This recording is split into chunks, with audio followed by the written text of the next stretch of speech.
Hey there, welcome to this episode of the Affluent Entrepreneur Show. In this episode, we're going to talk about how do you shift your relationship with money. Stay tuned. This is the Affluent Entrepreneur Show for entrepreneurs that want to operate at a high level and achieve financial liberation.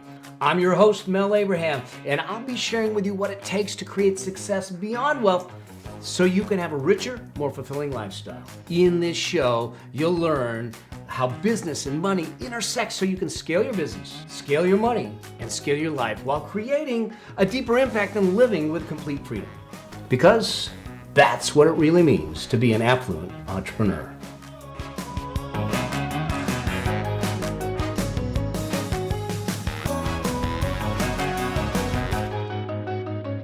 Hey there, Mel Abraham here, and welcome to this episode of the Affluent Entrepreneur Show. And like I said, this episode, we're going to talk about how do you shift your relationship with money.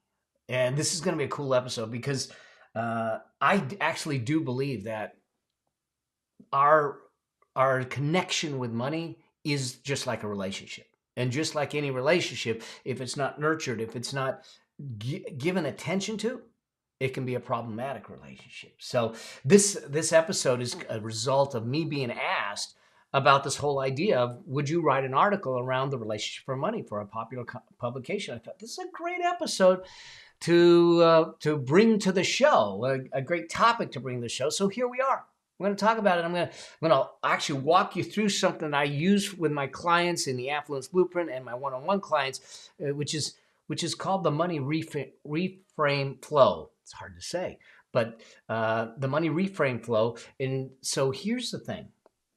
For this episode, if you can, get a journal next to you. Get a piece of paper, get a pen. And you should do that for all of my episodes because we try to teach some points for you to take away. Because there's some things, I'm going to give you some specific questions and question prompts to answer to start to shift some things. Because here's what I know. And as we go to the iPad, that if we don't get this right, there's a couple things that we fall prey to the lies, if you will, around money, the myths around money, that money is evil, that money is only for the greedy, that if in order for me to make money, someone has to lose money. All of those types of lies and myths that are around money, where the fact of the matter is that if you've watched me or listened to me for any length of time, money's neutral.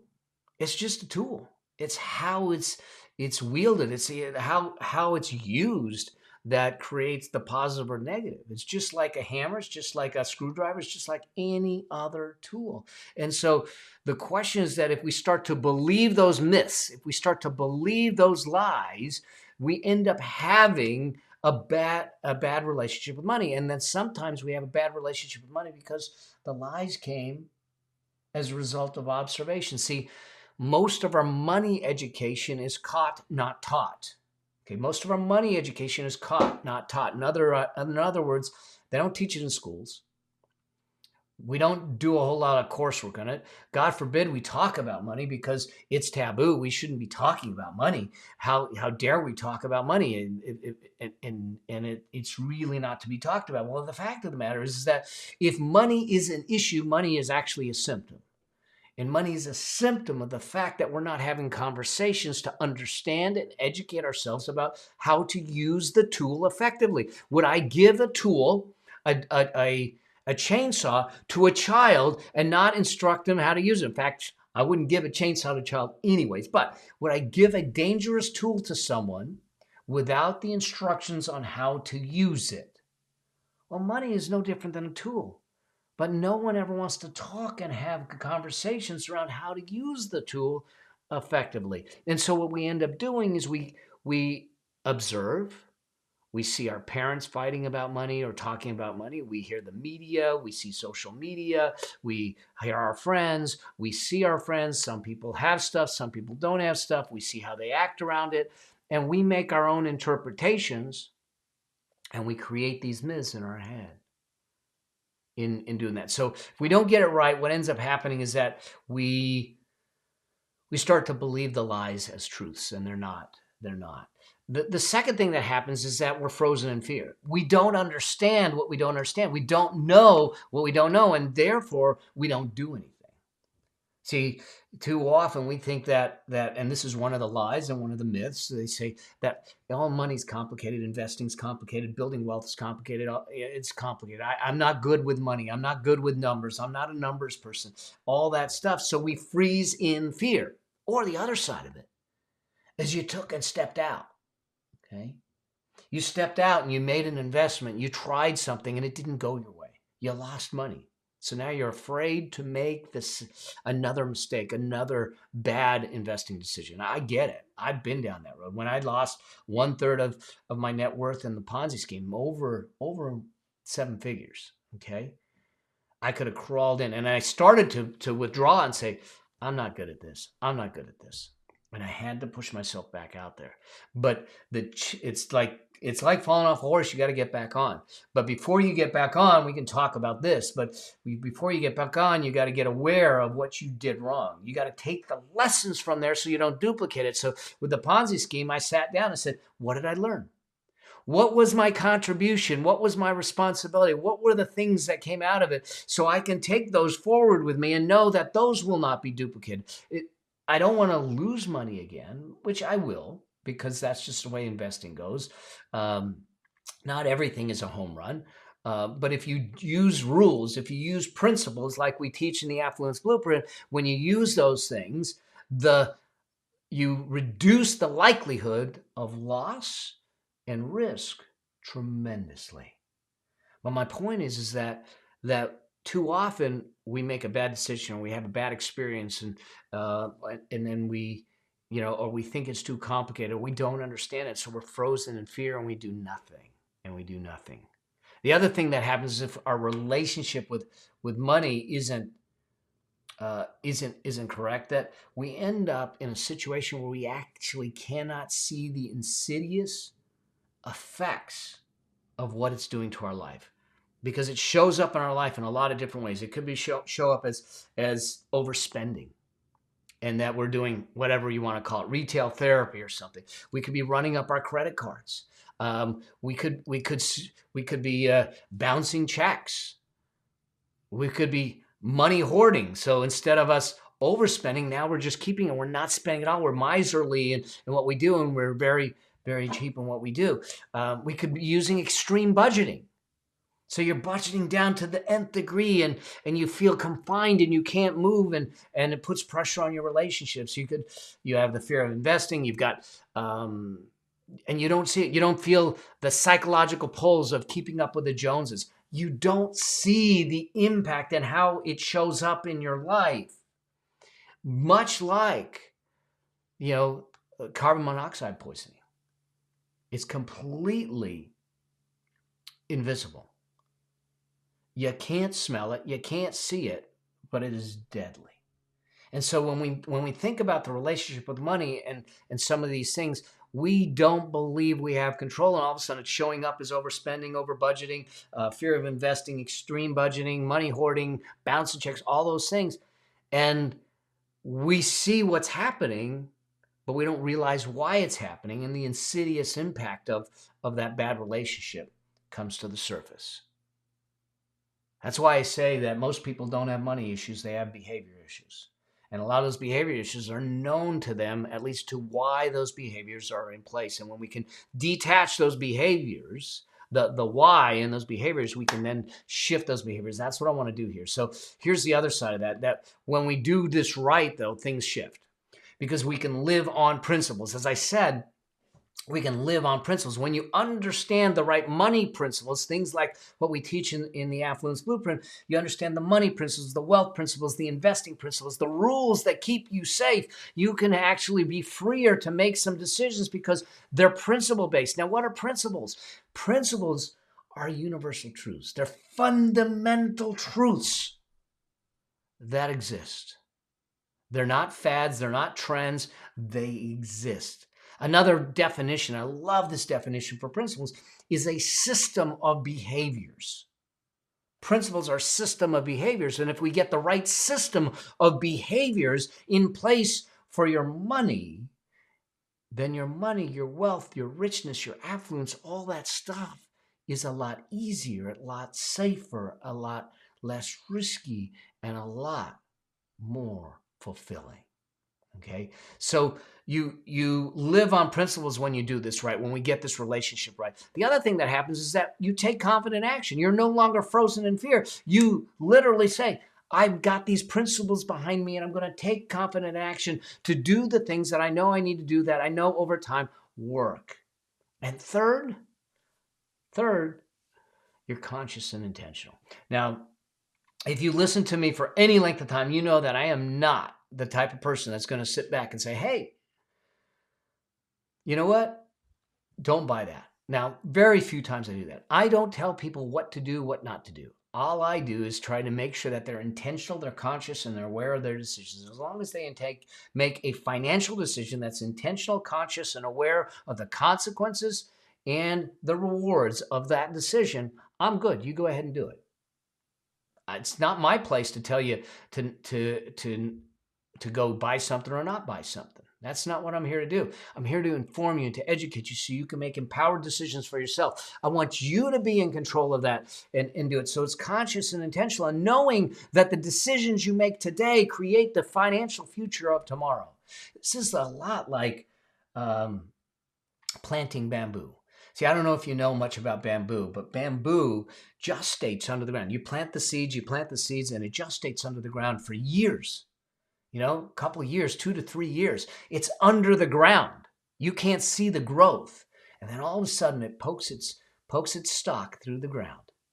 And it grows full grown within a year.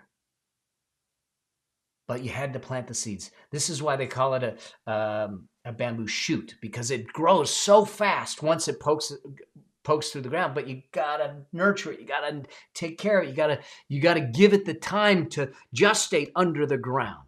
We need to do that with our money relationships. We need to do that with the concepts and some of the things that we're doing on the show or in some of my other trainings and everything to make that happen. So if we do this right, what do you need to have in place to make this happen? What do you need to make this happen? There's a couple principles that I think are really important for you to think about. Is this. The first is that curiosity leads to growth. Curiosity leads to growth. In other words, getting curious about money, getting curious about your relationship with money, getting curious about growing and learning and reading books and understanding leads to growth. If we sit in ignorance, if we sit in naivete, if we sit in a blinded fog of our past decisions, we have no ability to grow. And so what we need to look at is say, what are the things that I can put in front of me to get curious and grow? Whether it's in conversations, whether it's reading, whether it's in podcasts or shows like mine, if it's in programs or training or courses, where can you get curious? Because curiosity leads to growth. The second principle that I think is important to understand is this. You control the meaning. You control the meaning. Listen, when I got wiped out by the Ponzi scheme, I could have easily made it mean that I was useless, I was pointless, I was an idiot as far as finances and money. I can't make good decisions. I shouldn't be doing this. I should get out of my business. I should turn in my CPA license. I should stop all of it because I'm not good at it. But was that the reality? Was that the fact? Or is that simply my interpretation, the meaning I gave it? Now, I didn't give it that meaning. I started to, but I caught myself because of some of the things that I'm going to teach you here. And so the challenge is that too often we allow our interpretation, the meaning we put on something, to control us, and it's not the fact. The facts are, I put money in an investment. The facts are, this investment turned into a Ponzi scheme. The Ponzi scheme, I lost money. Those are the facts. The interpretation, the meaning I gave it, those aren't facts. Facts are observable things. If I put a camera up and you could see through the lens, what do you observe? Mel giving this guy money. This guy not giving money back to Mel. That's the facts. The rest is interpretation. You control the meaning of the things that have happened in your life. You control the meaning and the interpretation of the financial things that have happened in your life. And so when we understand that, we have the ability to give something a different meaning. A different meaning.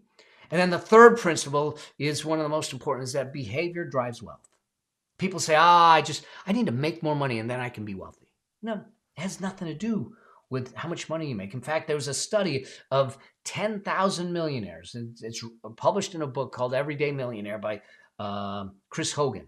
And we'll pop that into the show notes. But Chris Hogan wrote a book called Everyday Millionaire. They studied 10,000 millionaires. And most of those millionaires, they were everyday Joes. They were teachers. They were, some were accountants, but they were wage earners. They weren't entrepreneurs that were living on the edge and building big businesses and selling their businesses for multi-millions. They followed the principles. They understood the behaviors that needed to be in place to create the wealth that they wanted. Remember, I say that the idea is that no one has money issues. They have behavior issues. When we get the right behaviors in place, the money issues start to take care of themselves. If we are behaving differently with our spending, with our investing, with our knowledge, our curiosity, all those things are behavior issues. We fix those. The byproduct is our wealth. Those are the principles that we need to think about to make that happen. Which then leads me to this. All right, great. So I understand what happens if I don't get it right. I understand what happens when I do get it right. I understand what the three principles are of curiosity leads to growth, and you can control the meaning. You get to control the meaning, and behaviors drive wealth. So what do I do? So this is where I want to introduce you to something called the Money Reframe Flow. Okay, the Money Reframe Flow. And it's a 3-step process that I take my clients through and people through in the Affluence Blueprint that starts to understand and reframe their relationship with money. And so the first step of this is this. And this is all done in journaling. And here's the way I would invite you to do this, is listen to this all the way through, then come back to it when you're in a quiet place with no interruptions, and you do the exercises. This will be game-changing for you because it'll be enlightening. It might be even confronting in some cases, but I think it's really important for us to understand this and do this in making it happen. So the first thing is that we ask ourselves activating questions. This allows us to see, if you will, the kinds of beliefs, the kinds of interpretations, the kinds of meanings, the kinds of things that are controlling our money decisions. So they're activating questions to activate our consciousness, our awareness to the things that might be impacting us and everything. I'm going to give you the questions in all of these, so you don't have to worry about that. But I want to give you the framework first. So the first step of the framework is to ask activating questions. The second is to find the unearthing lessons in those questions. In other words, you're going to get some enlightenment in this first step, in this first phase of the activating questions. Now the question is, what did you learn? Just like I did with the Ponzi scheme. I asked myself some activating questions. I asked myself these questions, and I looked and said, what did I learn? What came out of that? What were the lessons? What were the things that I couldn't replicate, I couldn't duplicate, I would not do again? How could I change my rules, change the principles, do all those things to make it happen? So we go from activating questions to unearthing lessons to solidifying actions. In other words, once I've asked the questions, figure out the lessons, what are the actions I can take to make those lessons stick? That's the 3-step process. That's it. Okay? So let's look at the questions that should be answered in the process. Let's talk about the activating questions first. And there's 4 questions here that I want you to consider. And I'd love for you to answer. Now, if you're not driving, if you're either watching the video or you're listening on the podcast and you have the opportunity to get a piece of paper and a pen out, I'd love for you to do this. And I'd love for you to stop the video or the audio after each question and do the exercise. This is going to be a lot of great knowledge if you just go through it, but it's going to be a lot of big change if you actually do it. Okay? So the first question is this: what does money mean to you? What does money mean to you? And literally, I want you to just take a page and I just want you to journal at least a page of meanings without interpretation. Don't worry about it, positive, negative, no interpretation, no filter, no demonization, none of that. Just take and write out everything that money means to you. It could be freedom, it could be liberation, it could be impact, it could be, status, it could be whatever it is. It could be more, I'm just using one word, but it could be more than that. I just want you to just list. I want you to brain dump. I want you to heart dump. I want you to soul dump. I want you to do that and just write it down. What does money mean to you? Okay? And then when you're done with that, I want you to go to the second question. The second question is this: what is your first memory of money or a money trauma? What is your first memory or a memory of a money trauma? And how did it make you feel? I know for me, I remember a money trauma. I just remember I was around 5, 6 years old, sitting. We had a kind of a bay window in one of the bedrooms, and my bedroom was next to my parents' master bedroom, and I was sitting on that bay windowsill. And my dad had just come home from work, and my mom and him were talking, and I don't even remember what they were talking about, but it was something about that my mom wanted to do, but my dad said, we can't afford to do it. And I remember seeing my dad in tears. It's one of the first times and one of the only times I remember seeing him actually in tears, feeling like he let the family down, feeling like I work hard and I'm trying to give you everything and it's just not good enough. I feel like I'm failing the family. And it broke my heart as a kid. And I just never, I'm going to be 60. So you're talking about 55 years ago and it still hits me today. I still see Dad with tears. I still see Dad with the desire to make sure that his family's taken care of and his family has everything that they want. And the fact of the matter is that we had everything we needed. He didn't know that. And I know for me, it made me feel that I've never allowed this to happen. And that's why I talk about money. That's why I talk about richness versus wealth.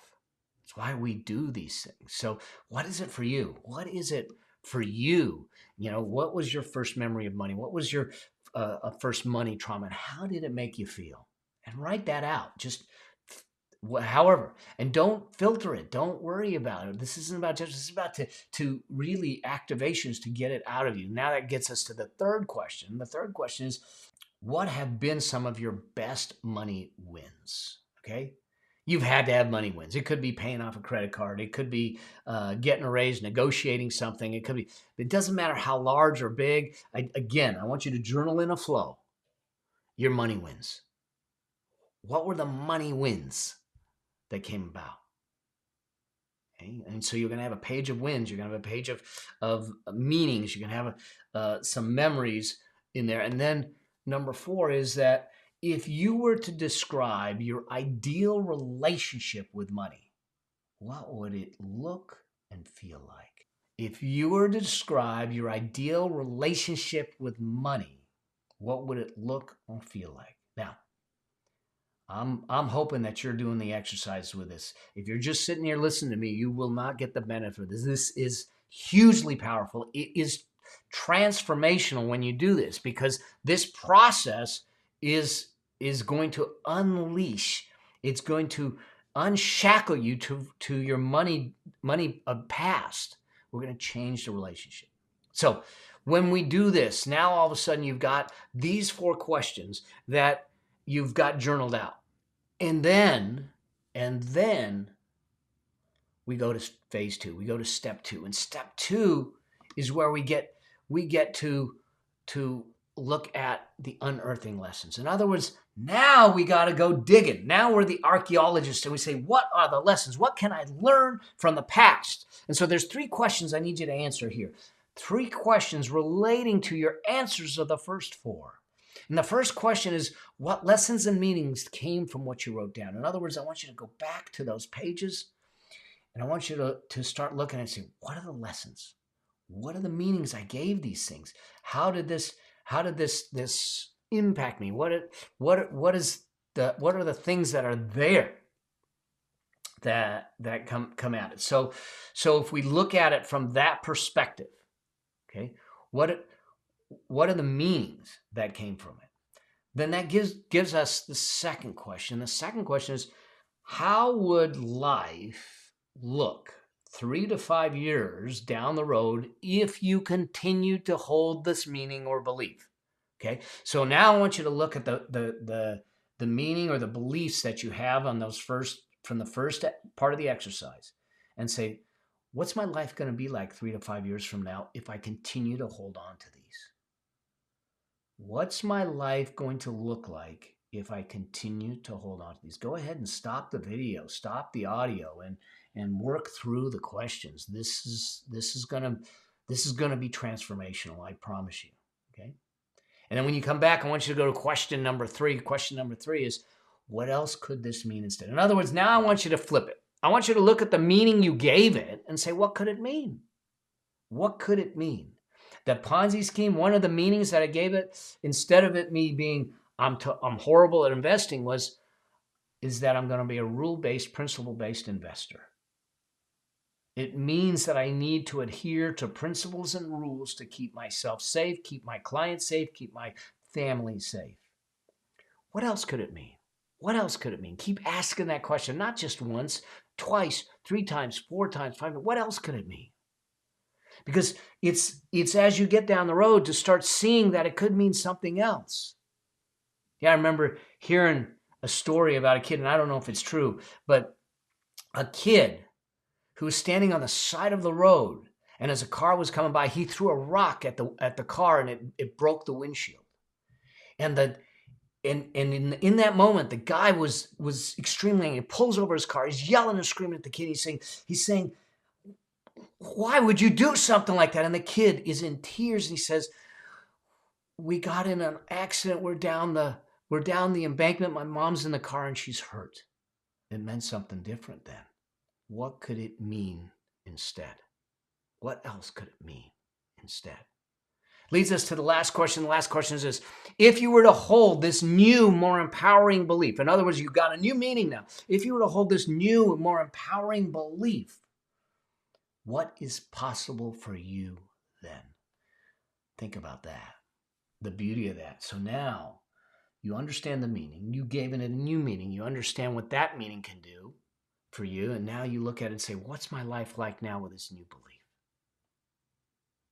So now you have a list of new beliefs. Now you have a list of the things that your life could be all about with those new beliefs. We take it to the last step. And the last step is solidifying actions. So the solidifying actions is this. Now we look at the new beliefs and we say, what are small but habitual actions you can take to reinforce the new belief? So you look at those list of new beliefs and you sit back and say, hey, what actions can I take? It could simply be something like, I'm going to read 20 minutes a day on finances, on investing, on money management, on budgeting, on getting out of debt, on real estate investing, whatever it is. Those small habitual actions start to pile up. The compound effect of investing is the same thing as the compound effect of learning and lessons. They build on each other. So make a list of small but habitual actions that are easy for you to take, that are going to reinforce the new belief. Then I want you to then decide and define on those actions, just right next to the actions, what's the frequency and the rhythm of those actions? Are you going to do it daily? Are you going to do it weekly? Are you going to, one of the things that you can do is look at your finances, look at your net worth statement on a monthly basis. You're going to do that on a monthly basis. You can do it on a weekly basis, whatever. You're going to look at your cash flow on a weekly basis. So you create a frequency and rhythm to the actions that you're trying to create as habits. that are built on the new beliefs. Now, hopefully you see the cascade effect of this. And then leads us to this last question, is at the end of each week, you have a list of these habitual actions you want to take. You have a list of these beliefs. Give yourself a score. Give yourself a score each week, and not from a judgment standpoint, but to track your progress. Hey, you know what? This week I wasn't as good on habit 1. I was at a 3, and I wanted to be at a 5. On a scale of 1 to 5, 1 to 10, whatever you want to do. But what I want you to do is track your progress, track where you're at, and it's okay. It ebbs and flows. There's plenty of times that some of my habitual actions I drop down and I go, all right. But remember, we're aware, we're conscious, we're intentional, and we can do it differently the next go around. So this is a process, and it could take a little time. But the power of this is that once we shift this relationship that you have with money, it's shifted forever. Some people, I think, have they're in an abusive relationship with money. We're going to change that. We're going to change that. And it's basically done in this 3-step money reframe flow. 3-step, okay? 4 questions in step 1, 4 questions in step 2, 3 questions, 3 things to do in step 3. That's it.